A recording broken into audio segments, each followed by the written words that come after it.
you mentioned the programs about the shelters and the meals and stuff. Talk about some of the numbers, because that's really important that people hear the numbers of people that you're helping and how many meals you serve, how many, the beds, how many nights they stay, and stuff like that. Okay.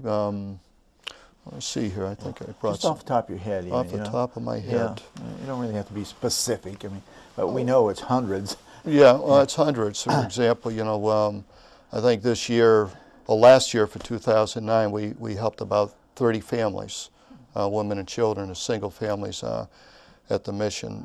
We've had to turn away a number of people as well last year because we didn't have the room. Right. We didn't have the bed. You know, the men's dorm is full. Generally, it's more of a, we have to turn away more males than we do females or children or families. But still, you know, if you have to turn away one person, that's, you know, that's very discouraging, and that's a problem. And then we'll refer them over to the telephone number 211. They can call that through the United Way, or check with the general assistants in the city of Lewis and How Robin. many male beds do you have in the shelter? We have 14 male beds. And they're full just about every night, or? Well, it varies. For right now, for example, we have 2 male beds that are available. Tonight we have 12 beds that are available for women and children. We have a woman with a couple of children that's staying with us upstairs right now in the women and children shelter. In the women and children shelter, we have 16 beds for women and children. We have a couple of porta cribs for infants if necessary. And so we have about 30 permanent beds for women and children, men, women, and children and their families at the mission. But you're in need of facilities, I'll call it, for the women's part. You need another bathroom. That's correct. Right? Yeah. So you're looking for a new toilet, new sink, new shower, and someone to put them in. Well, yeah, we've been talking with somebody, a gentleman, and hopefully he'll get back to me and we can get going. We're looking at moving the wall up in the women and children shelter so we can open it up and put a shower, a toilet, and a sink in there. Right now we have just one combination bath and shower, toilet and sink to accommodate 16 women and children, and that can be very overwhelming depending on what's going on in their lives. If you have to wait and you got to pee. Oh yeah, and you know, and just the biology of it.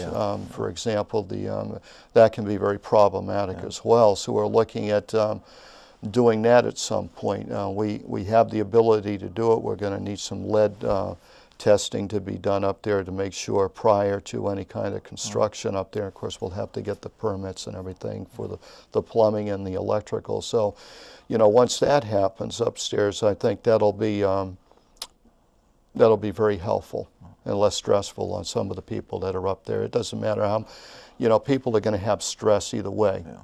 But at least if we can minimize it a little bit and make them a little bit more comfortable, I think that would be a tremendous asset to have that upstairs. Yeah, it's hard to have privacy in a shelter.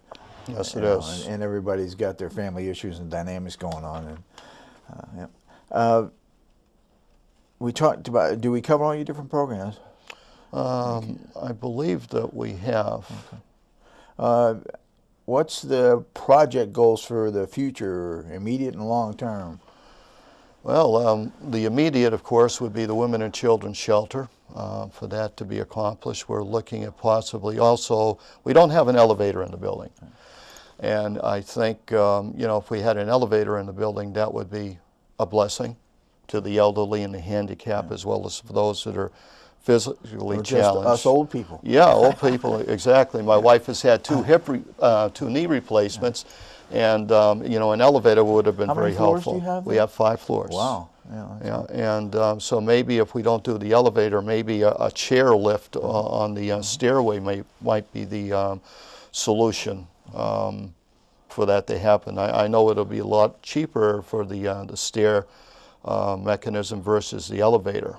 So we're looking at that. Also, we're looking at possibly putting a building in the back out of concrete for our others ministry where we can have all our donations and everything done outside rather than being congested in the entryway or in the office area where we deal with people on a regular basis. That must be overwhelming because you get all kinds of donations from dry goods to, food and stuff. How do you keep food cold or storage? Well, we have a walk-in freezer upstairs and a walk-in refrigerator, and then for dry foods, we have the downstairs in the basement where we keep our non-perishable items down there. We had a lady, a volunteer not too long ago. She tripped over one of the bags in the office area, so that even just pushed it home a little bit more for me to want to do something to get that cleared up out of there.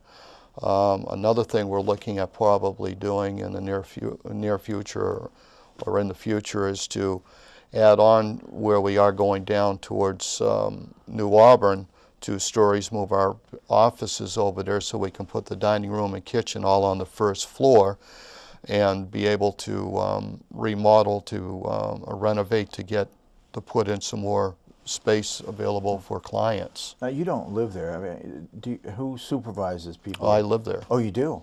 I live there, and my assistant lives there, so it provides oversight. That's part of what's required of us according to the board of directors, that we live there, because if I'm not there, my assistant's there, or if my assistant isn't there, I'm there, so that way there, even though we have a person that works the desk, and I do the desk periodically, as well as my assistant, we have the oversight to hold people accountable and responsible for what's going on at the mission. So, like years ago when we first came there, my wife and I have been there since November of 1990. We're missionaries to the homeless, and we've been there since 1990. And back then when we came there, it's been a little over 19 years, all sorts of things were going on. People were fighting out in the hallways. They were coming in drunk. They were, it was just very chaotic. And we made a lot of different changes gradually over there, where that we tried to make sure that if anybody's going to stay there, they have to be drug and alcohol free. We don't allow sex offenders to stay there, even if it's in court and they haven't been proven or anything, because we don't want a problem to happen. We want to make sure that we take every precaution to ensure the health and safety and the integrity of the organization. So, with the construction that's going on and adding on, it's been an ongoing process.